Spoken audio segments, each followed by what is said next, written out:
تھوڑی سی زحمت گوارا کر لیں، دیکھ لیں کہ حدیثوں کے اندر نبی صلی اللہ علیہ وسلم کی نماز کی کیفیت کیا بیان کی گئی اور نبی صلی اللہ علیہ وسلم نے کن کن باتوں کا حکم دیا۔ آئیے میں ذرا مختصر طور پر بعض غلطیاں لوگوں کی بیان کر دوں جو کہ لوگ نمازوں کے اندر کرتے ہیں۔ سب سے پہلے وضو جب کرتے ہیں تو بسم اللہ نہیں پڑھا جاتا۔ بسم اللہ پڑھنا یہ بھی نبی صلی اللہ علیہ وسلم کے احکام میں سے ایک حکم ہے، اور آپ نے فرمایا لا وضوء لمن لم یسم اللہ، اس کا وضو نہیں ہوتا جو کہ بسم اللہ نہیں پڑھتا۔ بسم اللہ پڑھنی چاہیے۔ ہاں اگر کوئی بندہ بھول جائے تو اگر بھول کر بسم اللہ نہیں پڑھی اس کا وضو ہو جائے گا، اس میں کوئی حرج نہیں ہے۔ اور اسی طرح سے بعض لوگ وضو کرتے ہیں تو وضو کرتے ہوئے وہ ایک عضو کو 3 سے زیادہ مرتبہ دھوتے ہیں، 4 مرتبہ، 5 مرتبہ، 6 مرتبہ، اور نبی صلی اللہ علیہ وسلم کے ارشاد گرامی ہے کہ من زادہ، جو بھی اضافہ کرے گا 3 سے اوپر، چوتھے نمبر پہ اگر وہ کسی عضو کو دھوتا ہے تو آپ نے فرمایا فقد اساء وظلم واعتدى، اس نے بہت برا عمل کیا، اس نے زیادتی کی اور اس نے ظلم کیا۔ یہ بہت برا عمل، زیادتی اور ظلم کس کے بارے میں ہے؟ یہ اس کے بارے میں جو 3 سے زیادہ مرتبہ کسی عضو کو دھوتا ہے۔ تو لہذا 3 تک ہی، اور سر کا مسح جو ہے وہ 3 مرتبہ نہیں، سر کا مسح صرف 1 مرتبہ ہے، لہذا سر کا مسح دوسری مرتبہ کرنا یا تیسری مرتبہ کرنا یہ درست نہیں، سر کا مسح صرف 1 ہی مرتبہ ہوگا۔ تو وضو کے اندر ان غلطیوں سے بچنا چاہیے۔ بعض لوگ وضو کے اندر اپنے سر کا مسح کرتے ہیں تو وہ اپنی گردن کا مسح بھی کرتے ہیں۔ گردن کا مسح کسی بھی صحیح حدیث سے ثابت نہیں ہے، کسی ایک صحیح حدیث سے بھی ثابت نہیں ہے، لہذا گردن کا مسح کرنا اس کو بھی علماء نے وضو کی بدعات کے اندر شمار کیا ہے۔ صرف اپنے پورے سر کا مسح کرنا چاہیے اور پھر اپنے کانوں کا بھی مسح کرنا چاہیے، اس لیے کہ کان بھی سر کا حصہ ہوتے ہیں۔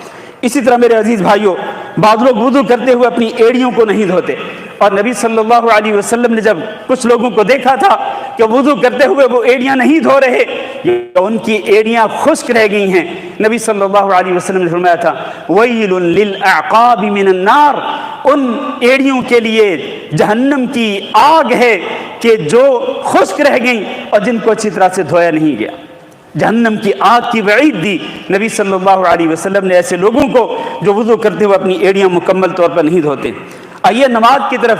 بعض لوگ نماز سے پہلے کچھ غلطیوں کا ارتکاب کرتے ہیں، ان غلطیوں میں سے ایک غلطی یہ ہے کہ جب نماز کے لیے آتے ہیں تو بڑی تیز چل کے آتے ہیں، خصوصاً جب جماعت چل رہی ہو، خصوصاً جب وہ مسجد کے اندر داخل ہوں، انہیں پتہ ہو کہ امام صاحب رکوع میں چلے گئے ہیں یا رکوع میں جانے والے ہیں، تو پھر ایک قسم کی دوڑ لگ جاتی ہے۔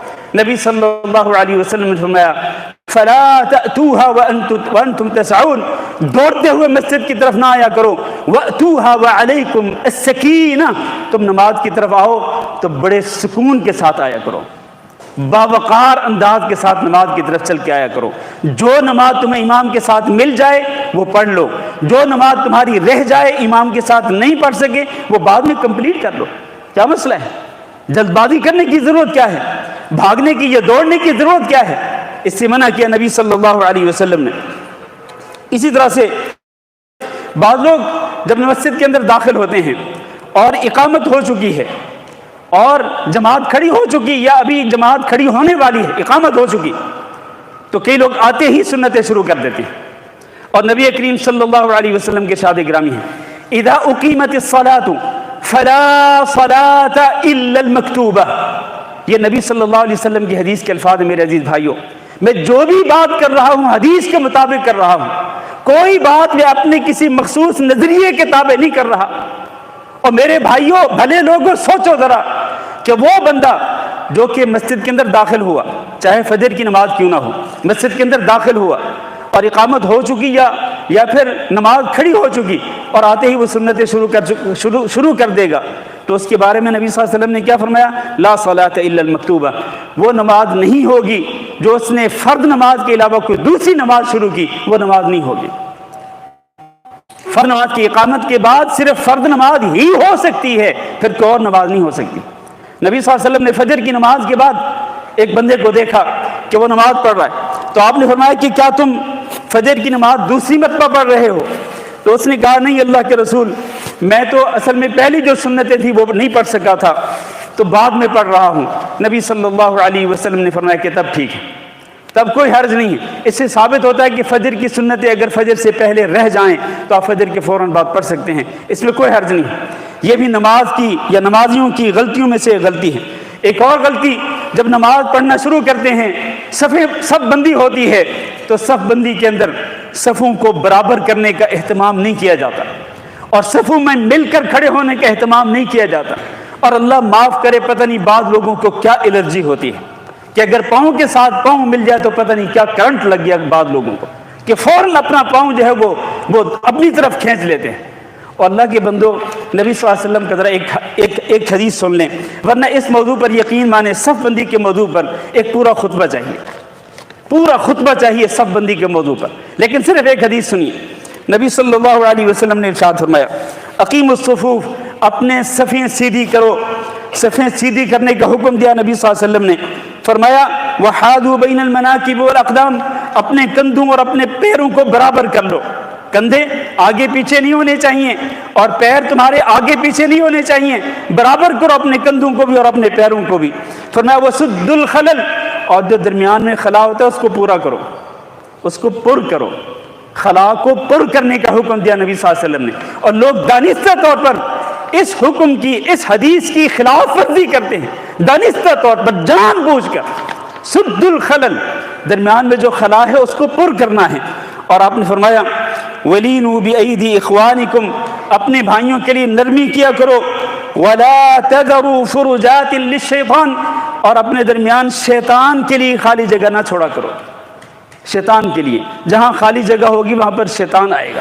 یہ تو نبی صلی اللہ علیہ وسلم کا ارشاد ہے اور آپ صلی اللہ علیہ وسلم کا حکم ہے۔ اور آپ نے فرمایا وَمَنْ وَصَلَ صَفًّا وَصَلَهُ اللَّهُ، جو بندہ صف میں مل کر کھڑا ہوتا ہے اس کو اللہ اپنی رحمت کے ساتھ ملا دیتا ہے، اور جو صف میں مل کر کھڑا نہیں ہوتا بلکہ وہ جدا جدا ہو کے کھڑا ہوتا ہے، اللہ تعالیٰ اس کو اپنی رحمت سے جدا کر دیتا ہے، اللہ اس کو اپنی رحمت سے دور کر دیتا ہے۔ یہ حدیث کے الفاظ ہیں میرے عزیز بھائیو۔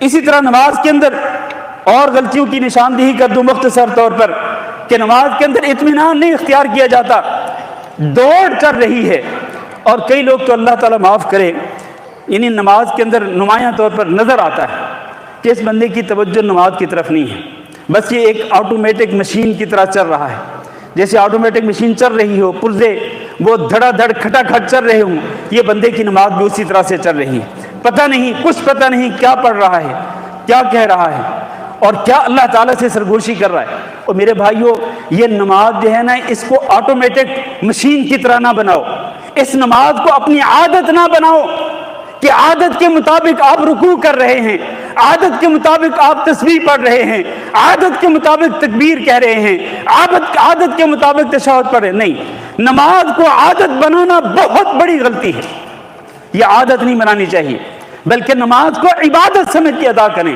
اور عبادت کیسے کرنی چاہیے؟ اعبد اللہ، ان تعبد اللہ کأنک تراہ فإن لم تکن تراہ فإنہ یراک۔ عبادت ایسے کریں جیسے آپ اللہ رب العزت کو اپنی آنکھوں کے سامنے دیکھتے ہیں۔ اللہ رب العزت کی جلالت اور اللہ کی عظمت اور اللہ کی ہیبت اور اللہ کا رعب اور دبدبہ وہ ہمارے دلوں کے اندر ہونا چاہیے۔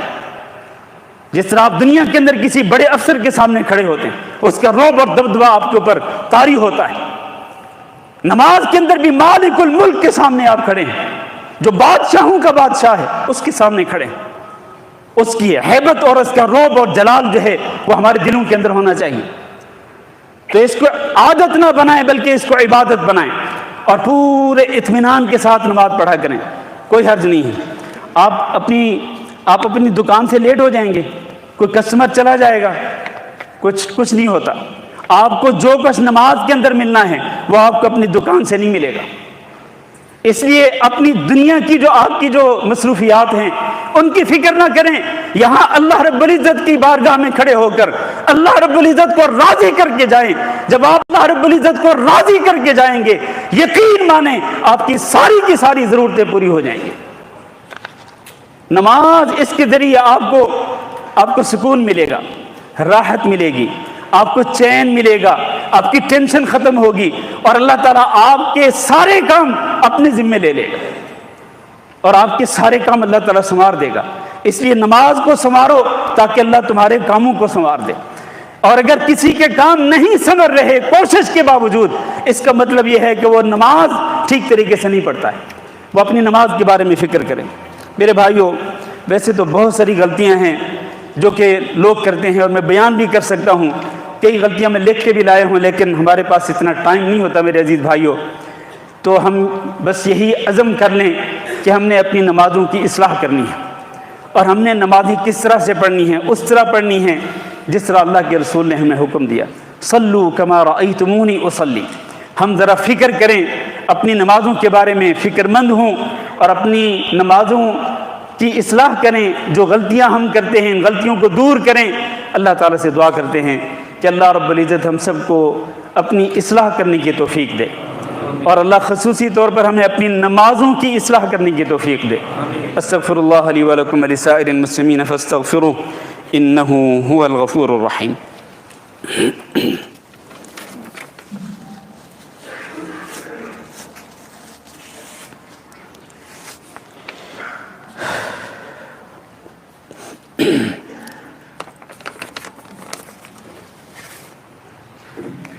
ان الحمد للہ نحمدہ